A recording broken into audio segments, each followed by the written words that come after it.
Hello, CES 5th and 6th graders, Miss G here. We are continuing on to lesson 14 of your theory packet. And guys, if you have been doing your theory work, again, I really appreciate your effort and most of you are doing a great job. You will, however, see how much easier it is if you do it along with me on the video, okay?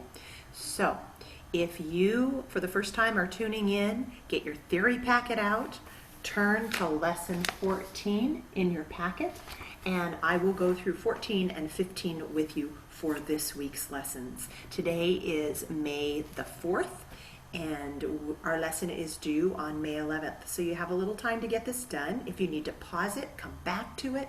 That's the beauty of online learning, is maybe you don't have time for the whole lesson. Do part of it, come back. It will really help get it into your head, okay? Lesson 14, guys, has to do with something very important, especially in choir or in band, and it has to do with repeat signs and first and second endings. Now, right now, when you're playing songs or singing songs in choir, we haven't used or ran across a whole lot of repeat signs or first and second endings. But as you get up into the higher grades and continue with music, you will start to see these more and more. So it's really important that you get this concept down, okay? The first lesson 14 is repeat sign, first and second endings.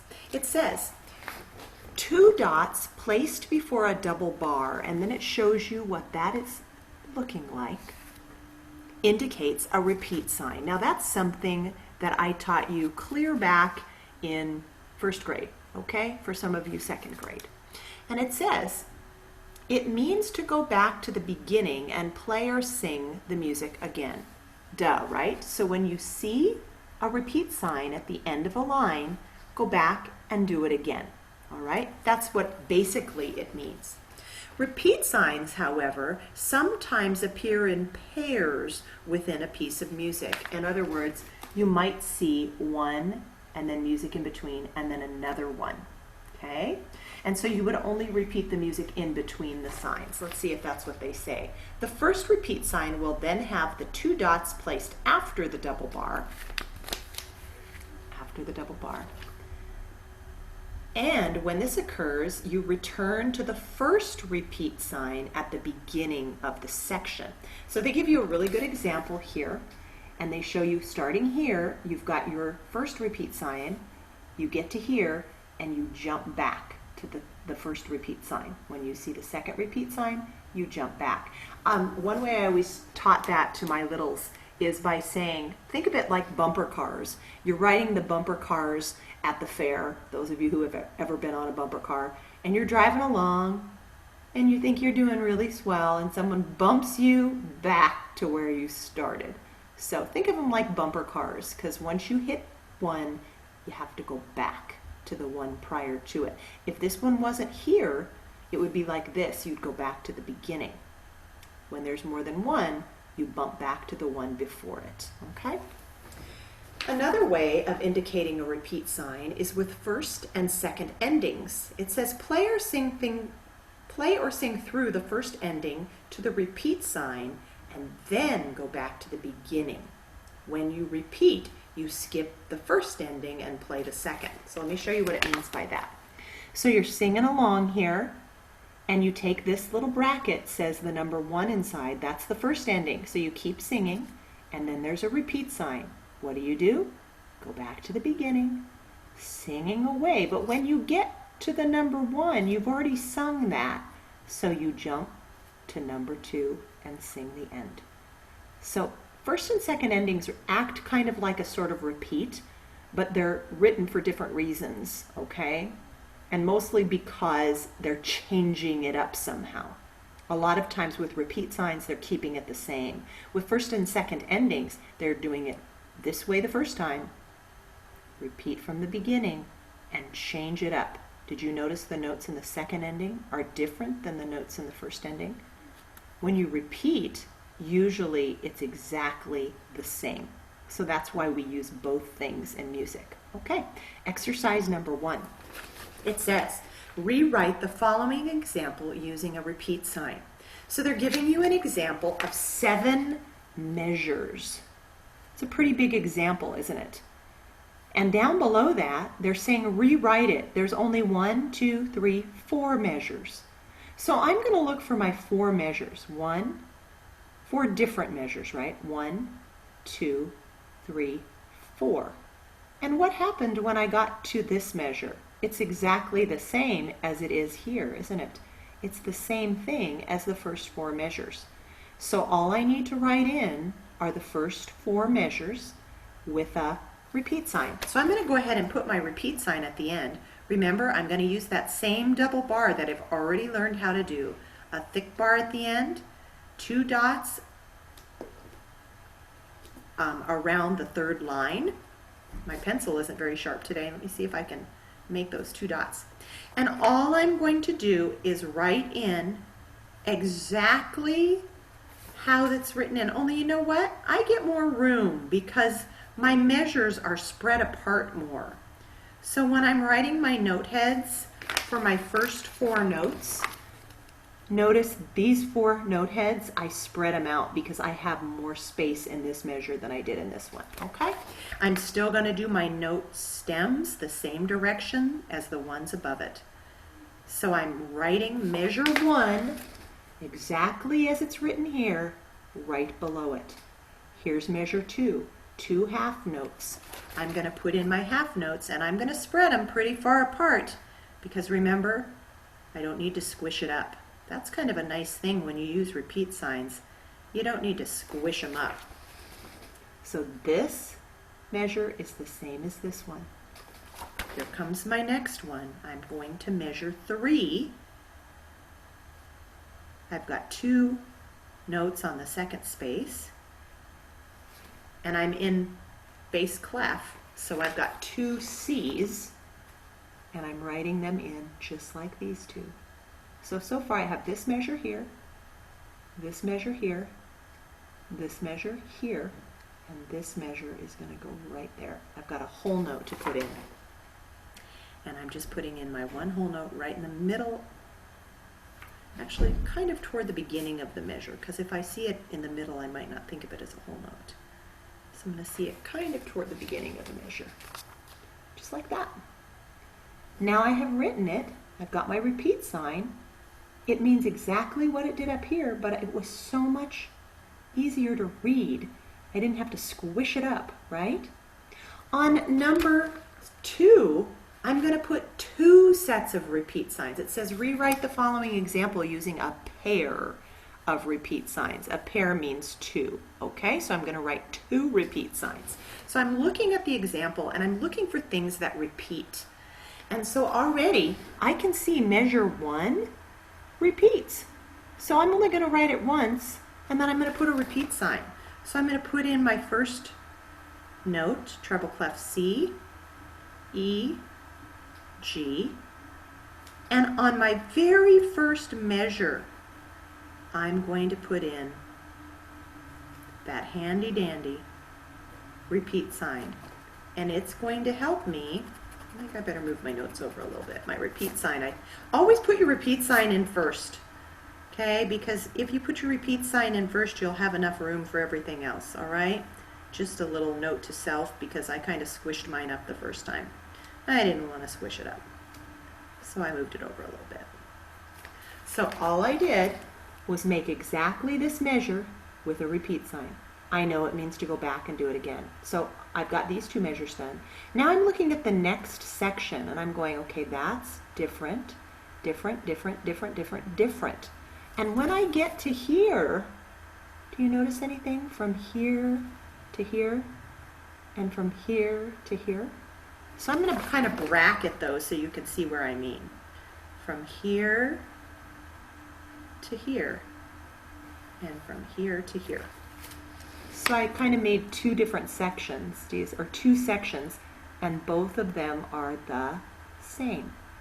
So that means I only need to write in 1, 2, 3, 4, 5 measures. Let me count this. 1, below I have an empty measure. 1, 2, 3, 4, 5, 6. Let me count those again. 1, 2, 3, 4. Where am I missing something? 1, 2, 3, 4, 5. 1, 2, 3, 4, 5. Oh, I made a mistake. They wanted me to do something different. So, it's okay. Teachers make mistakes too. You know what? They weren't asking me to do the first measure as a repeat. So I'm going to take that one out. Good thing we wrote in pencil, right? They aren't going to ask me to do it that way. They're only going to ask for one set of repeat signs. See, it's good to see your teachers making mistakes, isn't it? So I know my ending's going to repeat, so I'm going to put in my last repeat sign first. And notice what I did, I put in that second measure. Sorry for the confusion, guys. And now I'm here with my repeat sign at the end. And I'm going to do 1, 2, 3, 4, 5 measures. 1, 2, 3, 4. Now I'm right, 5 measures. Good to see your teachers making mistakes. So I'm going to put a repeat sign right here because I know I have to repeat back to there. Adding my double bar, my 2 dots, and now I'm going to write in each measure. I've got a dotted half note, and then another dotted half note, and then a half note and a quarter note on measure 5, and then a half note and a quarter note on measure 6, and then finally a dotted half note on measure 7, because I'm in 3/4 time. I've got that dotted half note at the end. Okay, so I started with this one and did that measure, then that measure. See how they're matching? That measure, and finally to that measure. I'm going to draw some little arrows. Sometimes it really helps you to see when I draw the arrows to where the measures match up.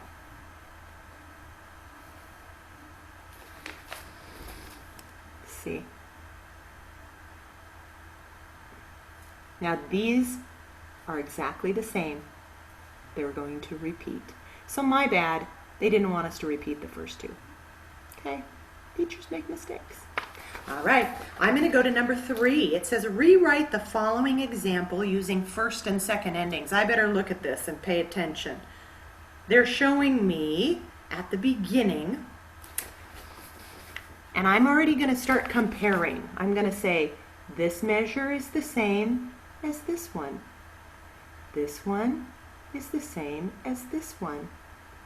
This one and this one are different than this one and this one. So I'm going to mark my first and second endings already. I look for what's different because remember, the first part that's different will be the first ending. The second part that's different will be the second ending. And then all I'm going to need are a couple of repeat signs because I do not need to rewrite the circled measure. It's already right here. So this is going to be my first ending. This is going to be my second ending. I'm going to put this in here. I'm going to put these 2 measures in here.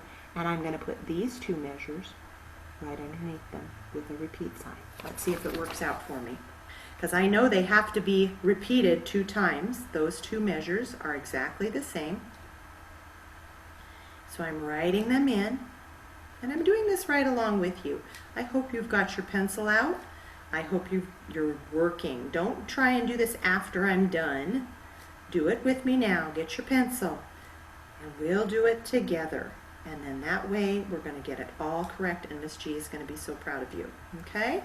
So I have written in my first 2 measures. Just like the 2 here. I've already got a repeat sign here, so it's going to tell me to redo those. So now I'm going to put this measure here and this measure here. Let's see if I can do that quickly. Remember, if you need to turn yours off while you're writing yours in, and then come back and check your work, that's okay. You can check your work. And things are getting a little harder, so Miss G's doing them with you. It's okay. It's how we learn. Writing music is not super easy. Okay? Don't forget to keep your stems going the right direction and to make sure that all of your notes are going around lines or spaces or in spaces. So I just did this one and this one for the first ending. Do you remember where I'm going to put the second ending? The last two measures are going to go right here. This one here and this one here. In fact, I'm not going to do that. You can do that. I'll draw a little arrow. Do you see what you're going to put in here and what you're going to put in here? Okay, there's your page. Pause if you need to. Do your work. Check your work. You don't need to put the arrows in. Those are just for helping you know where you're repeating from. Good stuff. I'm going to go on to the next page. I'm on lesson 15. And on lesson 15, guys, we're dealing with eighth notes. Yay! Something new. We've been stuck on quarter notes and half notes and dotted half notes and finally the eighth note. When you add a flag to the stem of a note, a quarter note, it becomes an eighth note. So we already know a quarter note is just the stem and the head, but we add this little part right here, and this is called a flag. Okay? It says 2 or more eighth notes are connected by a beam. This is called a beam. So we took our flag and we stretched it across the top when we connect more than one together. It's called a beam. Then it says in 2/4, 3/4, and 4/4 time, eighth notes are equal to 1/2 count. So 1/8 note is a half a beat. Okay? For 2 eighth notes, you count 1 and, or say TT. We've known that since kindergarten. So when we see 2 eighth notes together, we say 1 and, or TT. Okay? If we see 4 eighth notes together, then we say TT. There's 4 of them. TT, or 1 and 2 and. If we see 4 eighth notes together, we still count 1 and 2 and 1 and 2 and, because this would be, I'm sorry, if it's in 4/4, I guess they want us to say 3 and 4 and. If it was in 2, we'd do it the other way. Okay. So that's how we count it. Now, it says, what is the value equal to? 2 eighth notes equals a quarter note. 4 eighth notes equals a half note, because this would be 1 and 2 and. Remember, this is 2 beats. All 8 of those together equals 4 beats. 1 and 2 and 3 and 4 and, which is a whole note. Going on to the next one, it says eighth notes can be drawn as a single quarter note with the flag attached to the stem. There's my flag, and if my stem goes up, the flag comes out to the right. If my stem goes down, the flag goes still to my right. Okay, so stem down, flag out. Then it says, or with beams in pairs. So if there's more than one, I'm going to write it this way. But I can also put 2 together this way. I could do it this way, or I can do it this way. Or in 4s, like this. Okay? Then it says, write 8 single eighth notes with 4 stems up and 4 stems down. So I'm going to be tricky. I'm going to do every other note just because it's fun. And I'm going to do 8 of them. So I'm going to show you how my pattern's going to look just for fun. I'm going to do note, stem up, flag to the right. Note, stem down, flag to the right. And the flag, guys, can look a lot of different ways, but it's sort of like a number 7 if you look at it, don't you think? Okay? It's like making a 7, but the opposite way. So now I'm going to go note. Let's see if I can do one backwards here for you, because when I look in the screen, I'm backwards. Note, stem down, because I'm up above the 3rd line, and then look how my flag comes right out of it. It just comes right out. It's one foul swoop. See if I can do another one here for you so you can see and get the hang of the pattern. Okay, mine kind of have a nice little flare to them. Down. Whoosh. Okay, you don't have to be perfect, but I have to know you know how to separate them out. Make 8 of those. Then it says write 2 sets of beamed in pairs. So I'm going to do just the same as it is above it. I'm basically just copying what's above it. Okay. And one thing I want you to be really mindful of is how far up do my stems go and where is my beam? Where does it show it? So when I made my notes, I made sure my beam went on the top space here and the bottom space here. I want to make them long enough to work. So there's 2 sets, and now I'm going to make 4 right there. I'm going to let you do that. Okay. Exercises at the bottom. Number 1, it says add stems with flags or beams to make 8th notes as indicated. So guys, it's telling you what to make. Underneath it says make flags. So it shows you the note, and I made my stems with my flags. Down here it says 2 sets in pairs.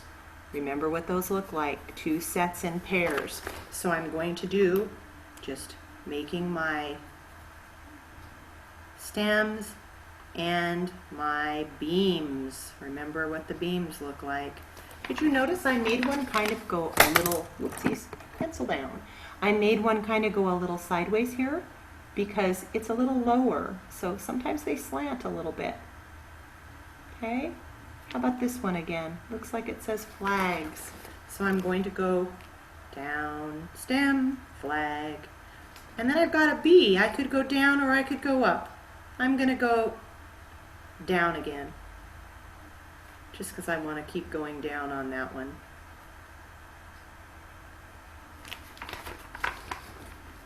You could have made this one up or down. That one has to go down. This could go up or down, up, down, right? And then my last set, a set in 4. So I'm going to make a 1 beam across the top and make a set of 4. Okay? I'm going to let you do that one. Now, on number 2, it says fill in the correct number. Guys, it's showing you a quarter note. Let me look here. And an 8th note. Remember, what is how many 8th notes do you need to make a quarter note? Remember, 8th notes get a half a beat each. Quarter notes are 1. So how many 8th notes do I need? A half plus how many more to make 1? And then I'm putting in the number of 8th notes I need. So I need 2 8th notes to equal 1 quarter note. So the answer is 2. And I'm writing in my number right there. Okay? The next one, it's showing me an 8th note, and it says, how many 8th notes do I need to make a half note? Well, if I need 2 8th notes to make a quarter note, then I need to have how many 8th notes to make a half note? Could I look up here? Would it help me? Did you write in the answer?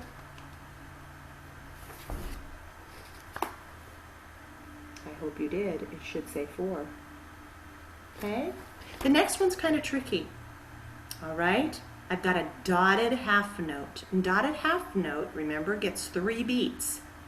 How many 8th notes do I need for 3? Well, 2 equals 1. So 2 8th notes, 1 beat.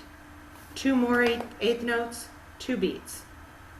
I'm looking for 3 beats. 2 more 8th notes, 3 beats. How many does that make? I hope you said this number, because that's how many 8th notes you need to make a dotted half note. Okay? And now we've got a 8th note,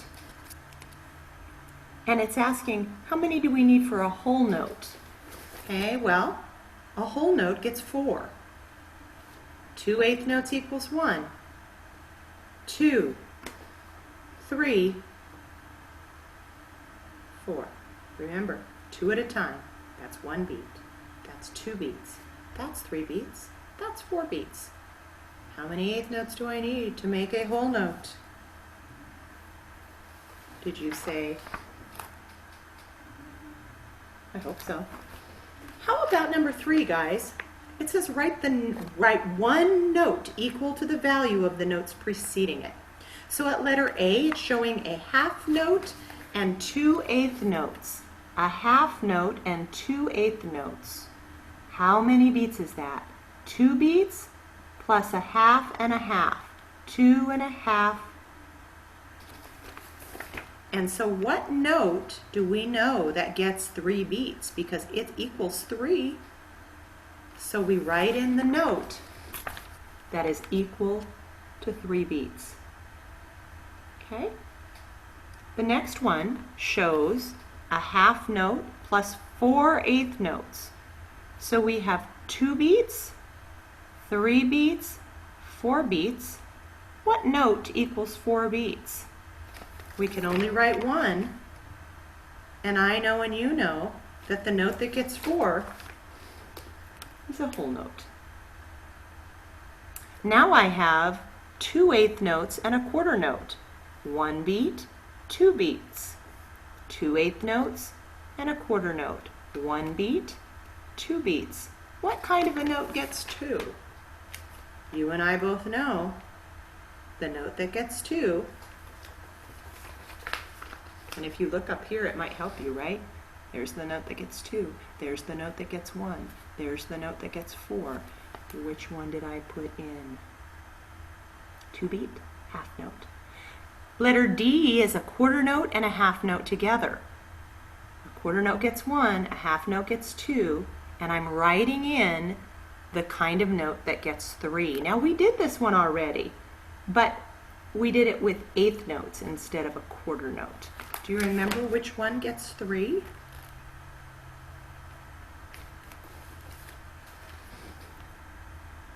I hope you put it in. Now, on the last one, number 4, guys. It's the last thing we do today. If you need to pause and do your work, pause it before we go on.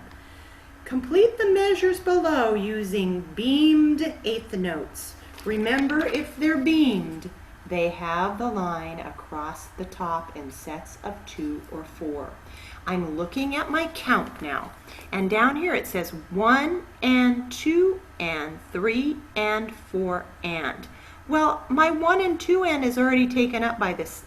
I better point where I'm talking. The 1 and 2 and is already taken up by the half note, but the 3 and 4 and isn't finished. What do I need to put in so it's 3 and 4 and? I need 1 eighth note, another eighth note, a third eighth note, and a fourth eighth note. So I can do it one of 2 ways. I could do it with 2, or I could do it with 4. And since it already has the note written on the bottom space, I'm going to put my 4 note heads on the bottom space. And then I'm going to draw my stems up, coming out of each side of my note to the right, because my stems are going up. And then what am I going to do across the top? You got it. I'm going to beam them. All the 4 notes have to have the beam, and it has to be real clear. Make sure I can tell they're beamed. Okay? My next measure shows a half note at the end. It's 3 and 4 and. It's already been used up, just like it was here. Now it's here at the end. Before that, I have 1 and 2 and. I could do it with 2 sets of beamed or 4. I'm going to do some fancy dancy. It doesn't matter what I do. I'm going to do something fun. And I'm going to see if you can see how fun I make it.